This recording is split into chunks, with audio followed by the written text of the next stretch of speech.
English prepositions like in, on, at, by, for, since, and during can be tricky. It's easy to get confused and make mistakes. For instance, do you say on winter or in winter? I enjoy skiing. Or do you say I've lived in Washington, D.C. since 5 years or for 5 years? As you know, there are no simple black and white rules for prepositions, and what works in your language often doesn't translate directly into English, which makes things even more difficult. So, is there a solution? Absolutely. It's a combination of strategic approaches, such as learning in themes, like the theme of this lesson today, prepositions of time, using clear examples to understand the context, practicing with your own sentences, and repeating until it sticks. This combination is the key to mastering prepositions, and that's exactly what we're going to do today. Plus, I've got quizzes throughout this lesson to test your know how.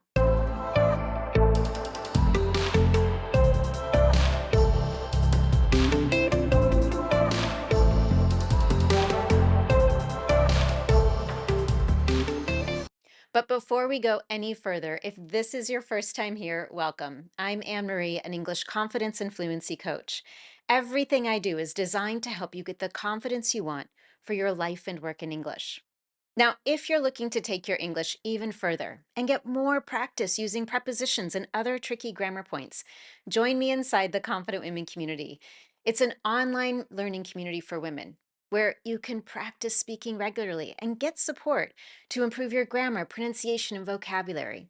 If you're ready to speak with more confidence and accuracy, you can learn more and join at speakconfidentenglish.com/community. Now, today we'll be covering the following prepositions of time: at, on, in, during, before, after, ahead of, from plus to, by, until, up to, for, since, over, and throughout. That's quite a list. As you can see, we're going beyond the basics into advanced level prepositions of time. To maintain our strategic approach to learning, I've divided them up into 5 categories or more specific themes. We're going to look at specific points in time, periods of time, time indicating before or after something else, time limits, and duration of time. I encourage you to write down the examples I share with you today and then use those sentences as a template to create your own. Following this process will help you use prepositions of time correctly in your English conversations and writing. So, with that, let's jump into category number 1: specific points in time using at and on.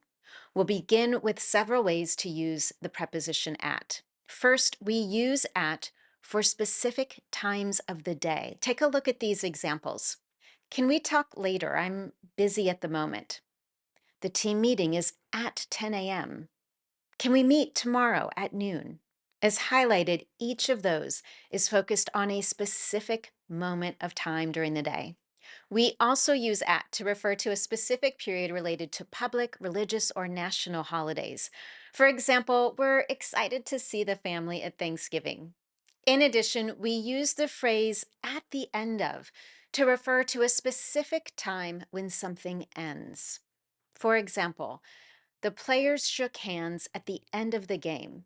At the end of the meeting, pizza was delivered to the staff. At the end of January, I will take a vacation. As I mentioned, I want you to use those sentences as templates and try to create some of your own. And now let's move on to the preposition on. While at is used for specific times of the day, like at 10 a.m., we use on for days of the week and specific dates. For example, the concert is on November 20th. We'll travel to Italy on Thursday. I'll be offline due to an appointment on Monday. One thing I want to note here is in informal speech, English speakers might omit on before the days of the week. For example, instead of I'll see you on Friday, you might hear I'll see you Friday. One other area to distinguish between on and at is we learned that at refers to the period or season of time around a holiday. We use on when referring to the specific day of the holiday. For example, I'll be at my parents' house on Thanksgiving Day. Think back to the first example I provided with at. When I talk about at Thanksgiving, it's around that general holiday period, but this one is the specific day. Or we will be in Italy on New Year's Day.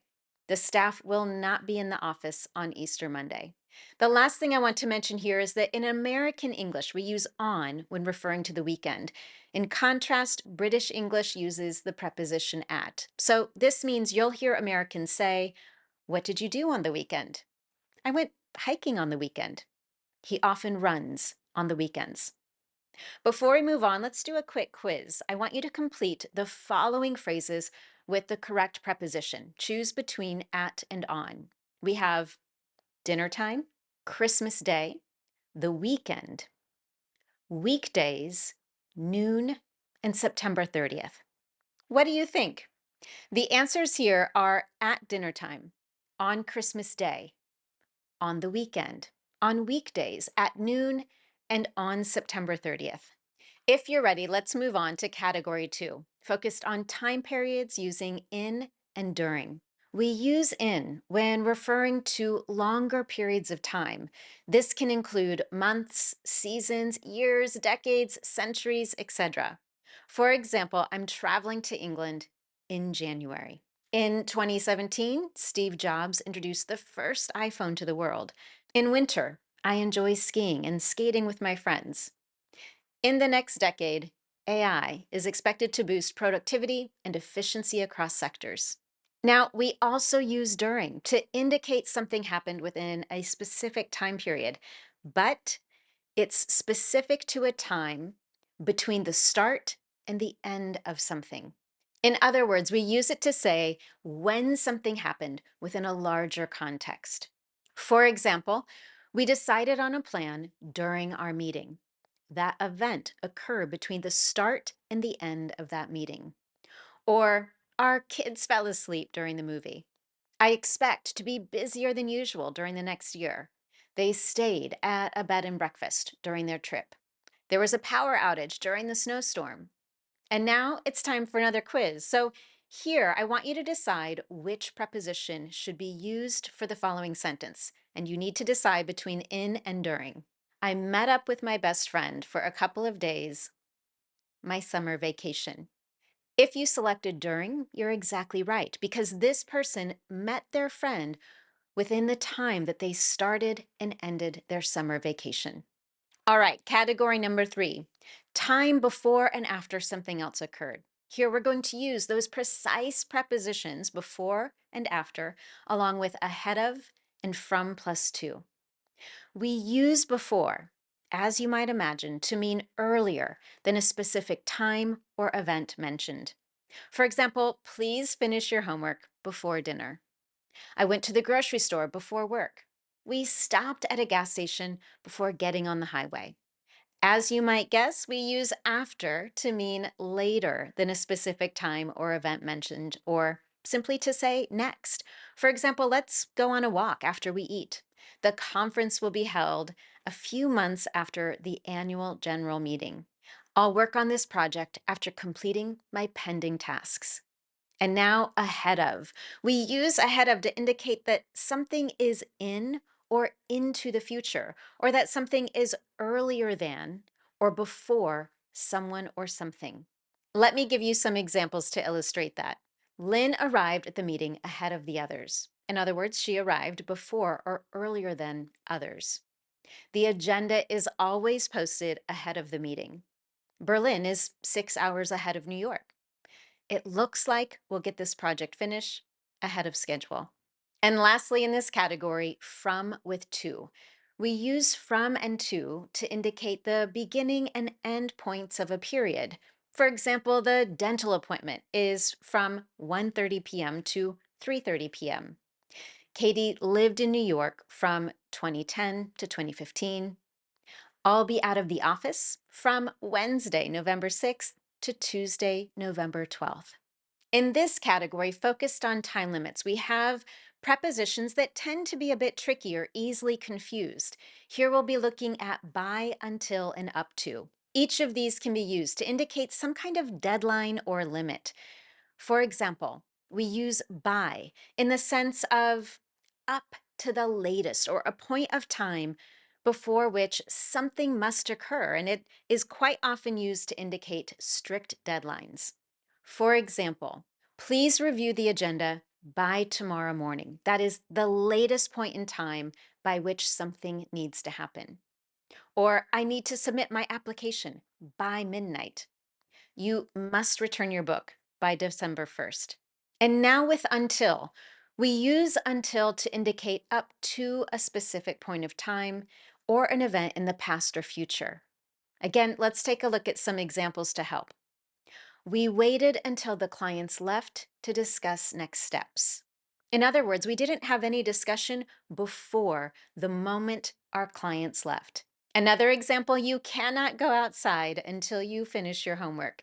This helps someone know what has to happen first. First, complete the homework, then you can go outside. And our final example, Tina waited at the train station until Jessica arrived. And now the last preposition for this category, up to, which is used to indicate time limits that mean less than or equal to a specific period of time, but no more than a stated period of time. I know that can sound a bit confusing, so let's use an example to help. You'll be given up to 3 minutes to brainstorm small talk questions. In other words, you have equal to or less than 3 minutes, but no more than 3 minutes. Another example, the store will hold the item for up to 3 days. So, as long as you go back to that store sometime before or equal to that 3 day period of time, that item will be waiting for you. If not, it may not be there when you return if you go after that 3 day period. And finally, I can hold my breath for up to 60 seconds. So now, another quiz for you. I want you to choose the correct sentence. Number one, the post office will close by 5 p.m. The post office will close up to 5 p.m. Which one do you think is correct? If you chose number one, you are absolutely correct because by indicates the latest time by which the post office will stay open. In category number five, we're going to look at prepositions that highlight a duration or length of time. If you think to your studies of the perfect forms in English, the present perfect, for example, you're certainly familiar with the prepositions since and for. Here, we're also going to add the prepositions over and throughout. So let's start with the preposition since. We use since to indicate a starting point for a continuing action or state. Usually it indicates a period of time with a starting point in the past and it continues up to the present moment. For example, I've lived in Brazil since 2008. 2008 is the starting point. We have been working at this company since August.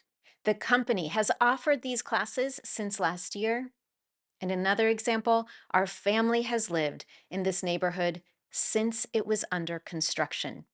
In that final example, we don't have a year or a specific month. We don't have a date as a starting point. Instead, we have an event that occurred at some point in the past.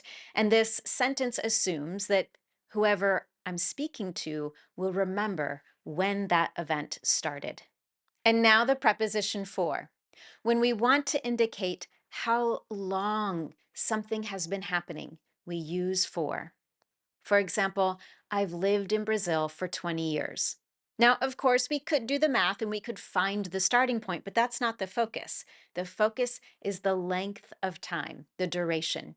Another example, we have been working at this company for 3 months. Our family has lived in this neighborhood for a long time. I briefly spoke earlier about how often we use since and for when using the perfect forms, such as the present perfect or the present perfect continuous. And I hear a lot of my students struggle with making a decision between using since and for. It can help to associate each one of these with the following. Remember, since is the specific starting point, and for is the length of time.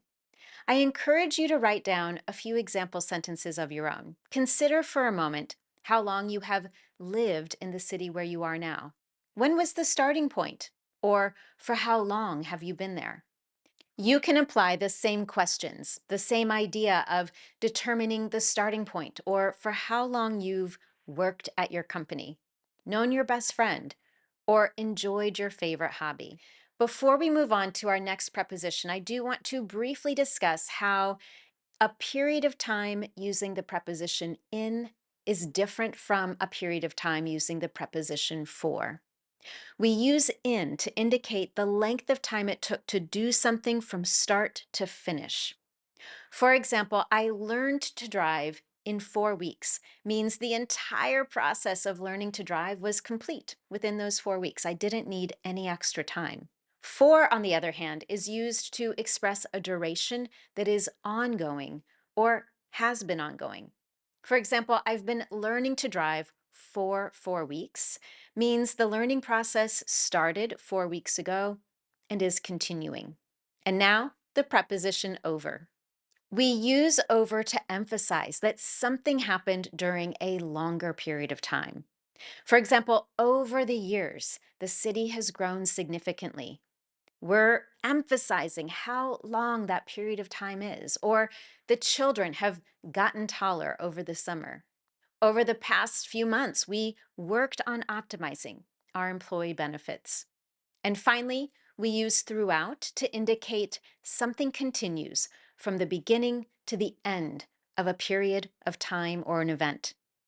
For example, the Royal Ontario Museum will be open throughout the renovations. In other words, from the moment they begin to the moment they end. Or we will be working throughout the holiday season. Most servers will be offline throughout the day. And now a quiz. I want you to correct the following sentence. I've lived in Washington throughout 5 years.